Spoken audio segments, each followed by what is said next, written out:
ಹರಿಯಾಣದಲ್ಲಿ ಭಾರತೀಯ ಜನತಾ ಪಕ್ಷ ಸಂಪೂರ್ಣ ಬಹುಮತದತ್ತ ವಿಜಯದತ್ತ ದಾಪುಗಾರ ಮಾಡ್ತಾ ಇದೆ. ಇದು ನಮ್ಮ ನರೇಂದ್ರ ಮೋದಿಜಿ ಪ್ರಧಾನಮಂತ್ರಿಗಳ ನಾಯಕತ್ವ ಮತ್ತು ಅಲ್ಲಿಯ ಸಂಘಟನೆಯ ಬಲ ಹರಿಯಾಣಗೆ ವಿಜಯವನ್ನು ಕೊಡ್ತಾ ಇದೆ.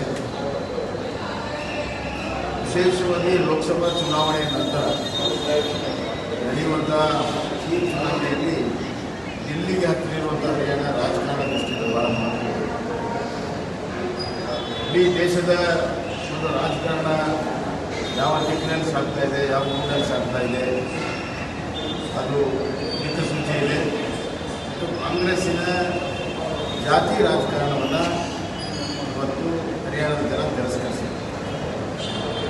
ಅವರು ಏನೆಲ್ಲವನ್ನೂ ಕೂಡ ಪ್ರಯತ್ನ ಮಾಡಿದರು. ಭಾರತೀಯ ಜನತಾ ಪಕ್ಷವನ್ನು ಸಂವಿಧಾನ ವಿರೋಧಿ ಅಂತ ತಿಳಿಸುವ ಪ್ರಯತ್ನ ಮಾಡಿದರು, ಜಾತಿ ರಾಜಕಾರಣ ಮಾಡಿದರು.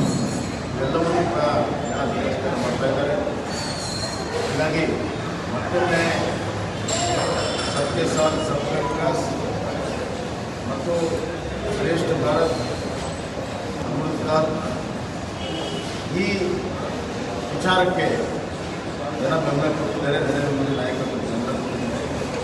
ಮಹಾರಾಷ್ಟ್ರದಲ್ಲೂ ಕೂಡ ಇದೇ ಥರದ ಫಲಿತಾಂಶಗಳು. ಜಮ್ಮು ಕಾಶ್ಮೀರದಲ್ಲಿ ಒಂದು ರೀತಿಯಲ್ಲಿ ಸ್ವಲ್ಪ ಸಾಮಾಜಿಕವಾಗಿ ಬಹಳ ಸೆನ್ಸಿಟಿವ್ ಇರುವಂಥ ಒಂದು ಜಿಲ್ಲೆ, ರಾಜ್ಯ. ಕಣಿವೆ ಮತ್ತು ಕಣಿವೆ ಒಳಗಡೆ ನಮಗೆ ನಿರೀಕ್ಷಿತ ದೇಹಶಕ್ತಿ, ಕಣಿವೆ ಒಳಗಡೆ ಅಲ್ಲಿ ನ್ಯಾಷನಲ್ ಕಾನ್ಫರೆನ್ಸನ್ನು ಬಟ್ ಇದು ಅಂತಿಮವಲ್ಲ. ಜಮ್ಮು ಕಾಶ್ಮೀರದಲ್ಲಿ ಇನ್ನೂ ರಾಜಕಾರಣ ಇದೆ.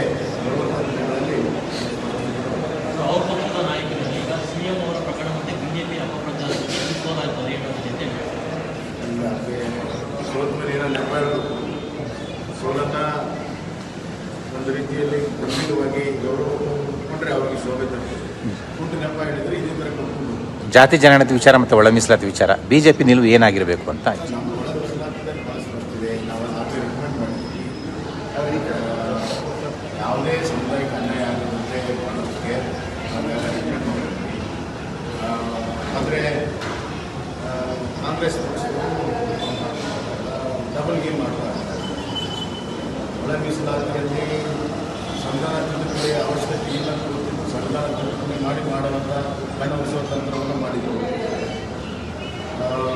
ಈಗ ಸುಪ್ರೀಂ ಕೋರ್ಟ್ ಆದೇಶ ಬಂದ ಮೇಲೆ ನಾವು ಚರ್ಚೆ ಮಾಡ್ತೀವಿ, ಅದು ಮಾಡ್ತೀವಿ ಅಂತ ಹೇಳ್ತಾ ಇದ್ದಾರೆ. ಅವ್ರಿಗೆ ದಲಿತರಾಗಲಿ ಹಿಂದುಳಿದ ವರ್ಗದವರಾಗಲಿ ಯಾವುದೇ ರೀತಿಯ ಪ್ರಾಮಾಣಿಕವಾದಂಥ ಪ್ರಯತ್ನ ಜಾತಿ ಗಣತಿಯಲ್ಲೂ ಅಷ್ಟೇ. ಕಾಂಗ್ರೆಸ್ ಸಮಿತಿಯನ್ನು ಅವ್ರ ಕಾಲದಲ್ಲೇ ಇವತ್ತು ಮುಖ್ಯಮಂತ್ರಿ ಸ್ಟೇಟ್ಮೆಂಟ್ ಯಡಿಯೂರಪ್ಪ ಹೋಗಬೇಕು.